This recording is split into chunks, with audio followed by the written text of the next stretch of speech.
Hi, my name is Paul. I'm the Mortise Lock Technical Representative here at Sargent. Today we're going to go over a common question on how to remove a mortise cylinder from all of our mortise locks. The first step is to remove the lock front plate by removing the two Phillips screws.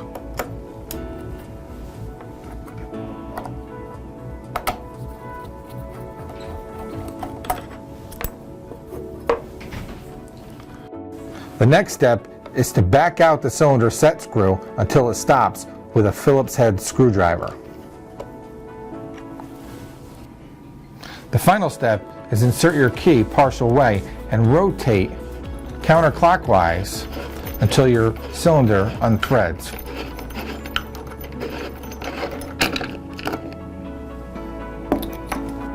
And that's how we remove a mortise cylinder from all of our mortise locks.